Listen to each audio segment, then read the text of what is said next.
Tuhan punya maksud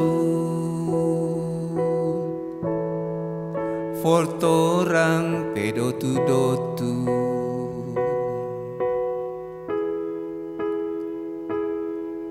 Tu waktu dorang terima api Injil,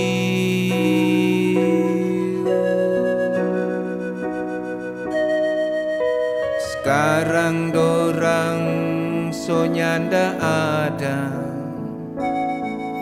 yang tinggal cuma pesan for anak. Saat ini ada kami panitia HUT ke-191 Pekabaran Injil Pendidikan Kristen Gemim, Jemaat Gemim Yerusalem Batu Kota, berada di makam dari salah satu penginjil yang bernama Hartis. Dokumentasikan untuk hari ini.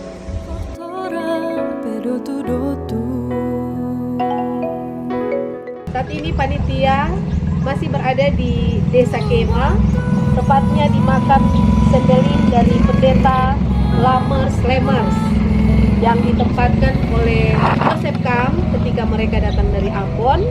Di sini hanya sekitar 2 tahun lamanya Pendeta Lamers, dari tanggal 3 Juli 1822 dan meninggal tahun 1824. Sangat singkat tetapi penuh makna penginjilan yang dilakukan oleh Pendeta Lamers Lemers. Terima kasih. Bapak Ibu, kami panitia masih juga berada di Desa Kema.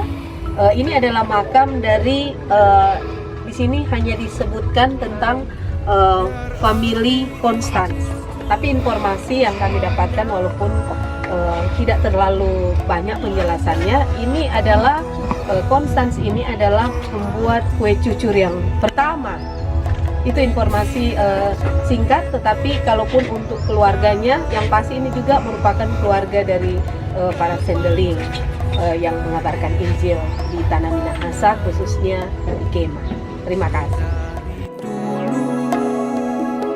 Sampai Tuhan Yesus balik kembali.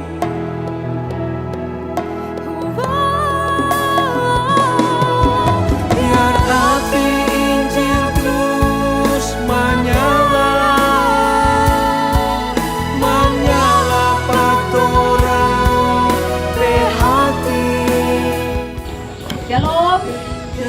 Kami panitia HUT ke-191 Pekabaran Injil Pendidikan Kristen Jemaat Gemim Yerusalem Batu Kota. Sekarang kami sudah berada di Tondano, di pekuburan Ranowangko. Tepatnya kami berada di makam dari penginjil Riedel, jadi JF Riedel. Dan ini makamnya. Jadi di sini diinformasikan Johann Friedrich Riedel, dia disebut seorang putra Erfurt. Dia lahir di Erfurt pada tanggal 8 Juni tahun 1798 dan tiba di Tondano 14 Oktober tahun 1831 dan wafat di Tondano 12 Oktober 1860. Jadi ini merupakan makam dari penginjil Riedel. Mereka sebenarnya berdua juga yang sangat terkenal penginjil kita yang datang tahun 1831, tahun itu juga di tanggal 12 Juli, dan salah satunya yaitu Johann Friedrich Riedel. Dan perlu diketahui Bapak Ibu, ini di samping situ ada beberapa makam dari orang sama-sama. Di sini dikatakan bahwa Riedel dan Schwarz tidak sendiri. Kalau untuk di Tondano ini ada beberapa penginjil, termasuk ini. Di sini dikatakan ada Sendeling yang bernama H.W. Noyes tiba di Tondano pada bulan Januari tahun kalau di 1850. Jadi tahun 1850, dan ini makanya. Ini H.W. Noyes. Nah, jadi ini dia datang di sini tiba pada tahun 1850, dan sebelahnya ini Nah, ini juga merupakan salah satu assembly yang bernama Rocker. Nah, mereka bekerja bersama-sama melayani di daerah Tegal. Jadi di Tondano ini khususnya selain SWAS yang sebentar kita akan ke Lamongan, ada 3 unit. Jadi Riddle, ada juga Noise dan Rocker. Jadi ada tiga Riddle, Noise dan Rocker. Jadi ada 3. Dan kalaupun ini juga merupakan mungkin ini 3 nama itu yang mereka buat satu pusara ini atau satu makam, karena ini 3 nama ini. Ada Rocker, baru juga ada Noise, toh. Jadi ini berhubungan dengan pelayanan penginjilan yang ada di Minahasa, khususnya di Tondano. Mungkin sedikit informasi untuk kita. Terima kasih. Saudari dulu sampai Tuhan Yesus balik kembali. Selamat sore, kami dari Panitia HUT ke-191 Pengabaran Injil Pendidikan Kristen Jemaat Gemi Yerusalem Batu Kota. Kami sore hari ini sudah berada di makam dari penginjil Johann Gottlieb Schwarz. Dan sedikit data kita mengetahui tentang penginjil Johann Gottlieb Schwarz ini.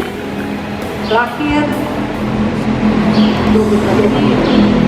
Schwarz lahir di Königsberger, Jerman Timur 21 April tahun 1800 dan wafat di Manado pada tanggal 1 Februari 1859 dan dimakamkan di Lamongan. Jadi ini cocokan dengan yang disampaikan tadi.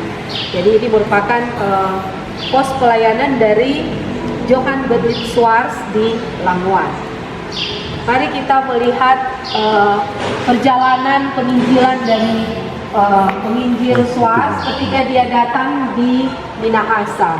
Jadi Schwarz dan Riddle waktu menginjakkan kakinya di Minahasa. Jadi ini perjalanan mereka dari bagian Jerman sana. Jadi mereka naik perahu dan ini gambar, ini merupakan lukisan sejarah yang mengisahkan perjalanan penginjilan mereka.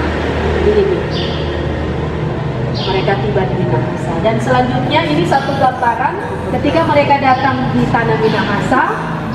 Orang-orang yang ada di Minahasa, mereka masih percaya animisme dan dinamisme. Jadi di sini Schwarz dan juga penginjil-penginjil yang datang, mereka masih melihat orang-orang di Minahasa masih percaya secara animisme dan dinamisme, termasuk warga pribumi. Jadi selanjutnya mereka terus dalam penginjilan mereka. Schwarz, ini kita melihat gambar ini, Schwarz sedang mengadakan pendekatan dengan warga pribumi karena mereka orang baru, jadi harus ada pendekatan dengan warga pribumi yang ada di Minahasa. Selanjutnya kita ke sini, di gambar selanjutnya dia mulai melaksanakan pemberitaan Injil bagi warga pribumi. Jadi penginjil Schwarz ini lukisan-lukisan gambar yang disampaikan ini merupakan kisah perjalanan penginjilan mereka. Dan di sini Schwarz juga mengajarkan tentang pendidikan dan keterampilan teknik pertanian dan kesehatan ini. Mengajarkan kepada masyarakat pribumi yang ada di waktu itu.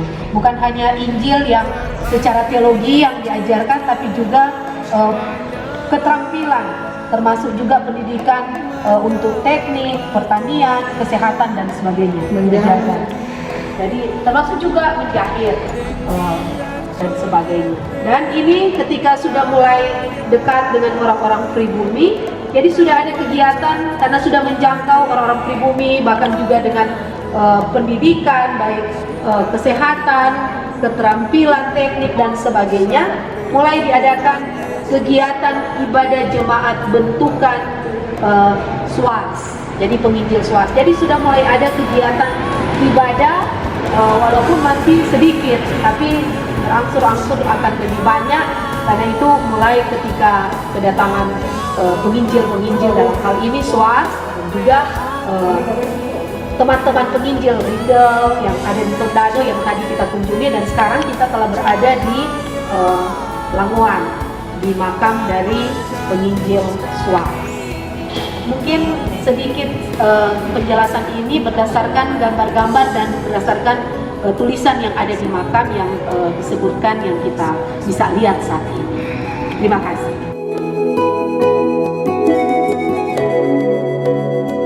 Saudari dulu sampai Tuhan Yesus balik kembali.